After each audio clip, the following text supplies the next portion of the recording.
The truth of the share market channel में आपका स्वागत है। मैं भुवनेश अग्रवाल, नमस्कार। दोस्तों, बाजार में वॉलेटिलिटी तो कायम है ही। बाजार परसों तक बाजार डाउन था, कल कुछ तेज हुआ, फिर आज और तेज है। और अब ये तेजी जो आई है ये 2 दिन हो जाएंगे। आज कितनी चलेगी कुछ नहीं कहा जा सकता है। और स्मॉल कैप मिड कैप भी काफ़ी तेज है। सेंसेक्स भी तेज है, आईटी सबसे ज़्यादा तेज है, क्योंकि आईटी सेक्टर में जो गिरावट आई थी वो अवांछित थी। कोई भी सेक्टर जब चढ़ने लगता है तो उसमें चूंकि बहुत बड़े बड़े लोगों को खरीदारी करनी होती है, उसमें पहले वो बेच चुके होते हैं गिरते समय। इंफॉर्मेटिव हैं वो, इसलिए इनसाइडर्स हैं, इंफॉर्मेटिव हैं, लेकिन उनको बाद में खरीदना होता है, पोजीशन बिल्डअप करनी होती है। एक साथ खरीद नहीं सकते क्योंकि तेज हो जाता है, तो धीरे धीरे खरीदते हैं। और 1 लाख शेयर खरीद के 50,000 शेयर बेच देते हैं ताकि मार्केट टूट जाए, मतलब, और फिर टूटे हम फिर खरीद लें। वो 50,000 बेचेंगे, 1.5 लाख खरीदेंगे, फिर 1.5 लाख खरीदेंगे, फिर उसमें से 50,000 शेयर बेचेंगे, फिर 2 लाख शेयर खरीदेंगे। इस तरह से वो अपना पोर्टफोलियो बिल्डअप करते चले जाते हैं।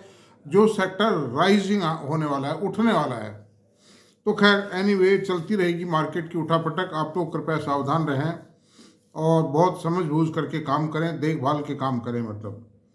अब आज का मेरा जो चर्चा का विषय होगा, जिस पर मैं मेन रूप से चर्चा करूंगा, वो होगा शेयर बाजार में, शेयर बाजार की दलदल में इन्वेस्टर कैसे फंसता चला जाता है। शेयर बाजार की जो दलदल का मतलब ये है कि घटिया शेयरों में, या जो शेयर आज आपको बहुत बढ़िया नजर आ रहे हैं, शेयर मार्केट का मीडिया ये कह रहा है पता नहीं इनमें तो क्या हो जाएगा, उनमें आदमी फंसता चला जाता है और फिर एवरेजिंग करता है। तो आप देखिए, अभी इस समय ये एसएमई का भी फंडा चल रहा है। ये राज बाद में खुलेंगे, जब बाजार में गिरावट आएगी ना, या जब ऑपरेटर उस कंपनी का माल या मैनेजमेंट अपना माल बेच करके रवाना हो जाता है, जब ये राज सामने आते हैं। ऐसी सूरत में मैं, देखिए, 42 साल के अनुभव में मैंने यही सीखा है कि जो अनएथिकल कंपनियां हैं, जो एथिक्स पर काम नहीं करती हैं, उन कंपनियों में इन्वेस्टमेंट नहीं रखना चाहिए और उन शेयरों को नहीं खरीदना चाहिए लालच में आकर के।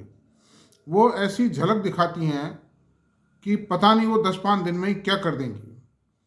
कोई शेयर जिसकी 10 रुपये लायक भी नहीं है, उस शेयर को 100 रुपये ले जाते हैं, और अकल्पनीय ले जाते हैं, आप कल्पना भी नहीं कर सकते। और ये इस प्रकार का एक वातावरण पैदा कर देते हैं बाजार में, ऐसा गरमा देते हैं बाजार के अंदर वातावरण, और ट्रेडिंग कम्युनिटी मौजूद है। तत्काल लाभ के लिए, त्वरित लाभ के लिए लोग उन शेयरों को खरीद जाते हैं,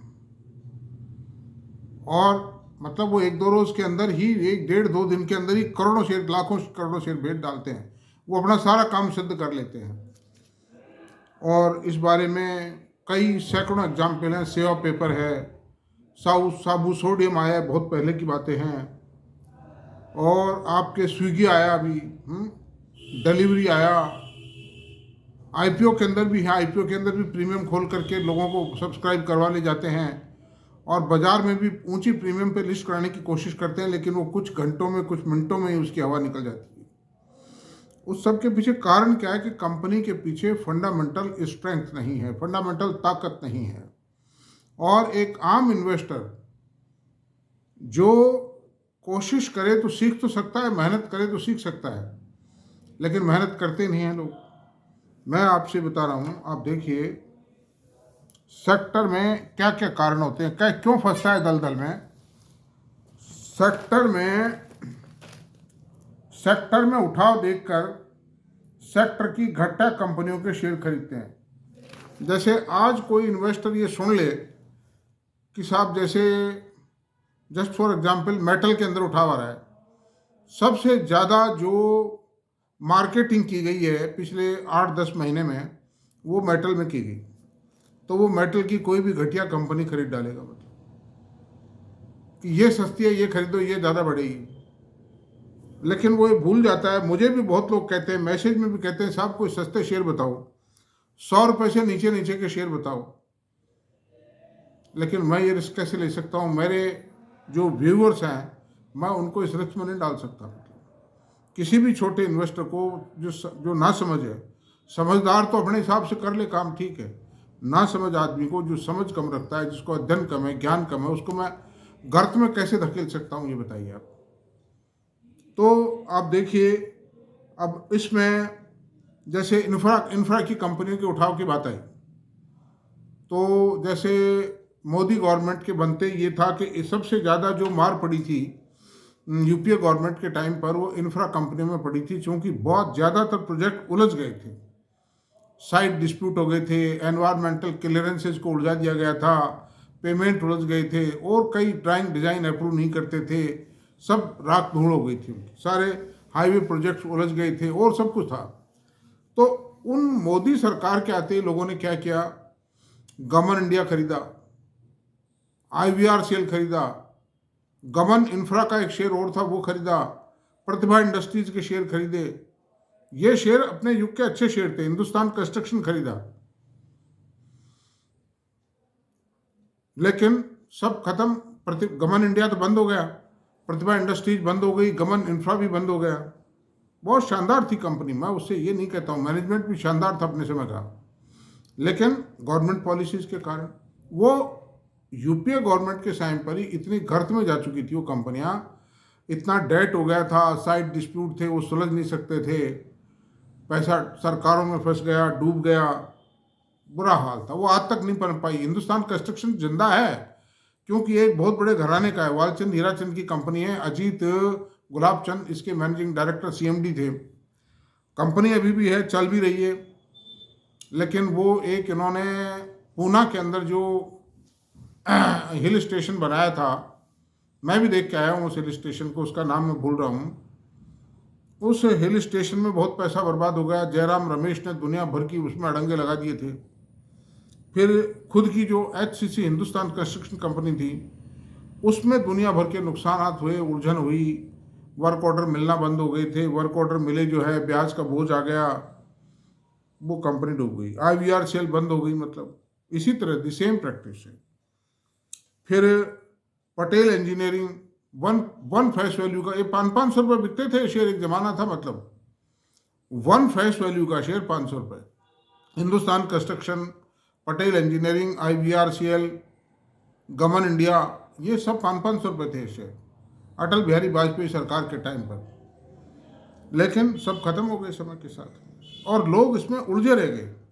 बल्कि इनको डूबते हुए में और खरीदारी करी लोगों ने, और वो आज तक गले पड़े हैं। हिंदुस्तान कंस्ट्रक्शन का शेयर लोगों ने 30-35 रुपये, 40 रुपये में भी इस आशा से प्लस किया है, अभी भी पिछले 2-3 साल पहले भी किया है कि ये शेयर साहब 100 रुपये 150 रुपये हो जाएगा। सस्ता महंगा शेयर मतलब तेज नहीं होता है, महंगे शेयर में इतना रुपया नहीं मिलता है जितना सस्ते शेयर में मिलता है, लेकिन परिणाम बिल्कुल जस्ट रिवर्स आते हैं। दूसरी बात मैं बताता हूँ आपको, सस्ते के चक्कर में डूब चुकी कंपनियां, जैसे यूनिटेक था, यूनिटेक के अंदर कोई बिजनेस है ही नहीं, there is no activity in Unitech.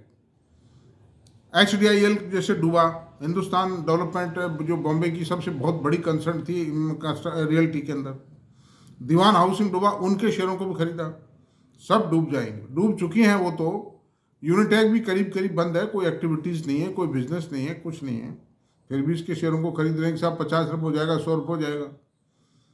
फिर मैं आपसे बताऊं कि शुगर शेयरों के अंदर एक श्री रेणुका शुगर है, उस रेणुका शुगर में बड़ी बड़ी तो, अच्छा हुआ क्या है कि इन कंपनियों की रिस्ट्रक्चरिंग के कारण बड़ी बड़ी तो इक्विटीज हो गई हैं।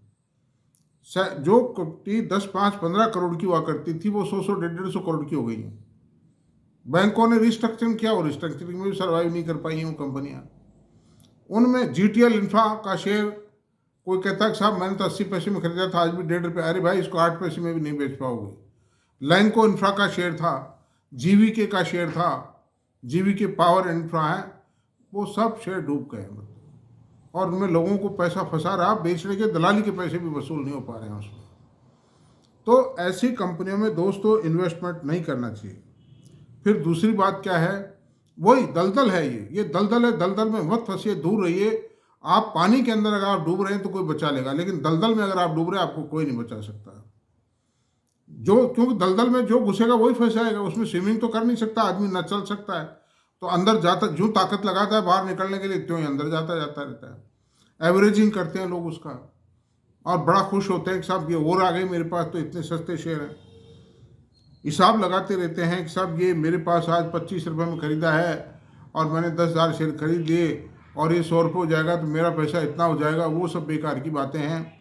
इतना मूर्ख कोई भी नहीं है कि साल 2 साल में, 1.5 साल में 4 गुना होने वाली चीज़ को 25 रुपये में बेचेगा, या 10 रुपये में बेचेगा, 5 रुपये में बेचेगा, 2 रुपये में बेचेगा। दूसरी बात कि बाई चांस वो तेज भी हो जाते हैं ना, जैसे GTL इंफ्रा का शेयर खरीदा, कईयों ने लाख लाख शेयर खरीदे। यस बैंक के शेयर खरीदे, जैसे 2-3 लाख शेयर थे, वो 30-32 रुपये, 28 रुपये हुआ, उसमें बेचा नहीं उन्होंने कि नहीं साहब ये तो शेयर 150-200 रुपये हो गए शेयर तो बल्कि और खरीदे उन्होंने, कब तो तेज होना शुरू होगा, ये और तेज होगा। तो ये डूबने के आसार हैं। यूनिटेक की बात आ गई, HDIL की बात आ गई, दीवान हाउसिंग और GTN इंफ्रा की बात आ गई। अब जैसे यस बैंक है, लाखों शेयर हैं, मैं कहता हूँ किस लिए रख रखे भैया वो इनको। 9-9 हज़ार, 8-8 हज़ार करोड़ की इक्विटी, पेड अप इक्विटी है, और 3 लाख करोड़ का डिपॉजिट बेस है। मैनेजमेंट में कोई डायनेमिज्म नहीं है। How the company will survive and how the return will, investment will be return. फिर आप देखिए IDBI बैंक है, यूको बैंक है, ये सब मतलब झूलते फूलते रहेंगे, गिरते पड़ते रहेंगे। कभी 10 रुपये ऊपर हो गया, कभी 5 रुपये गिर गया, कभी पड़ा रहा कि साहब ये IDBI बैंक को कोई खरीदेगा, गवर्नमेंट ऑफ इंडिया बेचेगी। पहली बात तो गवर्नमेंट ऑफ इंडिया बेचेगी नहीं, आज 4 साल से मैं सुन रहा हूँ। क्योंकि एक ये पॉलिटिकल, पहले इरादा तो किया था इन्होंने, but now it's a political issue. इस चक्कर में सेंट्रल गवर्नमेंट इस बेचाखोची, PSUs की बेचाखोची में नहीं पड़ना चाहती। लेकिन उस उम्मीद से साहब ये तो 120 रुपये की बोली आएगी, 150 रुपये की बोली आएगी, इसकी तो ये होगा वो होगा, वो सब बेकार की बातें हैं। इस तरह की घटिया कंपनियों में आप अपनी कड़ी कमाई का पैसा नहीं लगाएं। मैं कई लोगों से कहता हूँ, मान लो शेयर घटिया शेयर है, ये समझ में आ गई घटिया शेयर है, और ये आपकी खरीद मूल्य से 5% कम है या 10% कम है, भाई इसको बेच डालो, ये और घटेगा नहीं। वो नहीं बेचते हैं। ये जो रेलवे PSU शेयर्स थे, इनके लिए मैंने उन्हें काफ़ी समझाया है। फिर ये सेंट्रल जो पावर PSUs हैं, जैसे NSPC है, सतलज जल विद्युत निगम है, फिर आपके ये जो है, ये जो सुजलॉन है, इस तरह की कंपनियों के लिए मैंने काफ़ी कहा है लोगों को। 80 रुपये पे, 75-70 रुपये पे हमने खूब कहा सुजलॉन को बेच लो, नहीं बेचते हैं लोग, क्योंकि कोई ना कोई ऐसा तत्व है जो उनके दिमाग में भर देता है कि ये तो बढ़िया कंपनी है, सब फर्स्ट क्लास है, विंड पावर का टाइम है, ये तो मतलब ग्रीन एनर्जी की कंपनी है और कुछ से कुछ हो जाएगी। They are not ready to link to the merit, और समझते भी नहीं है। कोई समझाता है तो उसको समझने को तैयार नहीं। ये एक सबसे बड़ी प्रॉब्लम है। हमेशा मल्टी बैगर की तलाश में रहते हैं लोग। हीरे सड़कों पर पड़े नहीं मिलते हैं। हीरे या तो समुद्र में मिलेंगे, हीरे की खानों में मिलेंगे जो बहुत दुर्लभ हैं, या कोयले की खानों में मिलेंगे, जहाँ लाखों टन कोयला निकालने पर अगर मान लो 1-2 ज्वेल मिल भी गए तो क्या खास बात हो गई। लाखों टन कोयला निकालने पे कितना खर्चा आया, तो वो उससे कोई खास बात नहीं। उसी प्रकार से इस शेयर बाजार के महासमुद्र में आप देखिए, सुबह से शाम तक 150 ये मल्टीबैगर बता देंगे, मोबाइल पर, टीवी पर, इन पर बता देंगे। जितने एक्सपर्ट आते हैं, कई कह जाते हैं मल्टीबैगर शेयर होगा ये। दिवाली आती है तो दिवाली के बाद ये साल मतलब मल्टीबैगर कौन से होंगे। होली आती है तो है, न्यू ईयर आता है तो है, मकर संक्रांति आती है तो न्यू ईयर, रक्षाबंधन आता है तो कहते हैं कि ये भाई के मतलब राखी की सौगात है, ये मल्टीबैगर शेयर होगा। अगर इतने मल्टीबैगर इतनी आसानी से पकड़ में आ जाएंगे तो मैं कहता हूँ वो शेयर तो पहले ही मल्टीबैगर बन चुके होते हैं। मल्टीबैगर के चक्कर में घटिया शेयर खरीदते हैं, सस्ता शेयर खरीदते हैं, फंडामेंटली स्ट्रॉन्ग शेयर नहीं खरीदते हैं। जबकि मैं ये कह चुका हूँ कि why should we invest our money at a place where the question mark is there, जहाँ प्रश्नवाचक चिन्ह लगा हुआ है वहाँ हम पैसा क्यों लगाएं? हम तो साफ रोड पे हमारी कार ड्राइव करेंगे। Why should we drive our car on the rough road? तो फंडामेंटल स्टडी सीखने को, समझने को कतई तैयार नहीं है, तो वो दलदल में फंसना ही फंसना है एक दिन। उसको कंपनी की कमी मालूम पड़ जाए, कुछ भी हो जाए, वो बेचने को तैयार नहीं है। कई शेयरों में मैंने लोगों को समझाया, रे बेच दो भाई, इसको नहीं बेचते।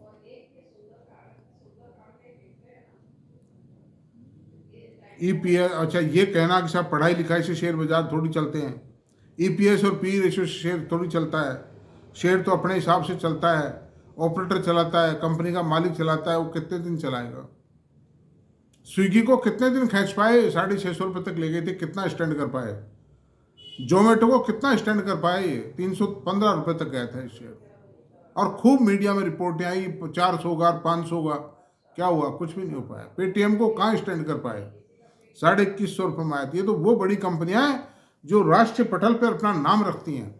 और जोमेटो और स्विगी का तो कोई न कोई, आप अगर 2-4 किलोमीटर शहर में चलोगे किसी बड़े शहर में, तो कोई न कोई थैला ला दे, कोई डिलीवरी मैन आपको मिल जाएगा। इनका नेटवर्क भी है, बिजनेस भी है, लेकिन क्या होना है? कुछ भी नहीं होना है इनको। इतनी लंबी लंबी इक्विटीज़ में इतने महंगे शेयर, क्या होना है? कुछ भी नहीं होना। चाहे न्यूज कह दो इनको, चाहे यंग कह दो, चाहे हाईटेक शेयर कह दो, कुछ भी कह दो, कुछ भी नहीं होना है। मतलब इतने में तो HCL, टेक्नोर, इन्फोसिस और TCS कुछ से कुछ कर जाएंगे, रिलायंस कुछ से कुछ कर जाएगा। मैंने सारे डेटा दे चुका हूँ मैं कल आपको। आपको अगर ज्ञान नहीं है तो म्यूचुअल फंडों में पैसा लगा दो भाई, हैं? लेकिन कम से कम इस प्रकार के घटिया और थर्ड क्लास शेयरों के अंदर पैसा मत लगाइए, वरना आप दलदल में फंसते चले जाएंगे। मतलब, और उसका कोई इलाज नहीं है। आपकी कड़ी कमाई, बच्चों की शादी, हायर एजुकेशन के स्वप्न धरे रह जाएंगे। मतलब डिविडेंड पेइंग का भी ध्यान रखिए, कुछ डिविडेंड भी मिलना चाहिए इन्वेस्टमेंट पे। चलो ऐसा है, कोई बढ़िया कंपनी है, मान लो डिविडेंड नहीं भी दे रही है तो भी कोई बात नहीं है, ग्रोथ है उसमें, ब्रांड है, मैनेजमेंट, कोई बात नहीं। लेकिन समझ बूझ के फंडामेंटल्स पे स्टडी करके, मैं इतने अच्छे अच्छे वीडियो बनाता हूँ और इतने अच्छे अच्छे मतलब शेयर्स के बारे में इतने डिटेल बनाता हूँ। मुझे अफसोस है कि आज 8-9 महीने हो चुके हैं मेरे को वीडियो बनाते हुए, उसके बावजूद भी मेरे वीडियोस को देखने वालों की संख्या 2-4-5 जा रही मत, बस ज़्यादा से ज़्यादा 10,000 आदमी रोज देख लेते हैं, 15 देख लेते हैं, कभी 20 देख लेते हैं। ये तो 2 लाख आदमी को देखना चाहिए। तो इससे मालूम पड़ता है कि लोग खाली सट्टेबाजी में इन्वॉल्व रहते हैं, केवल सट्टा खेलना और मजे करना, डूबे चाहे तिरे, या 5 रुपये कमा लिए, कभी 5 रुपये दे दिए, दैट्स ऑल। तो दोस्तों, मेरे को नाराज़ी नहीं है, मेरी कोई दुश्मनी नहीं है, जैसा करें आप लोग, अपनी मर्जी है। लेकिन मैं एक सीनियर एज का आदमी हूँ और मैंने इस शेयर बाज़ार में खोया भी खूब है, लेकिन पाया खूब है। पाया बहुत है, ऐसी बात नहीं है, खूब पाया। हर आदमी खोता है। झुंझुनूवाला जी भी ये कह रहे थे कि मेरे को भी 10 में से 4 शेयरों में फ़ायदा होता है, 6 में तो लॉस होता है। तो ये सब चलता है, शेयर बाज़ार है, लेकिन एक प्रोपोर्शनेट लॉस होना चाहिए। लॉस ऐसा नहीं हो कि रिवार्ड से ज़्यादा रिस्क। आप जितना आपने साल में मान लो 10 लाख कमाए, उसमें आप 15 लाख खो दो, आप घर का पैसा और चला जाए, ऐसा नहीं होना चाहिए।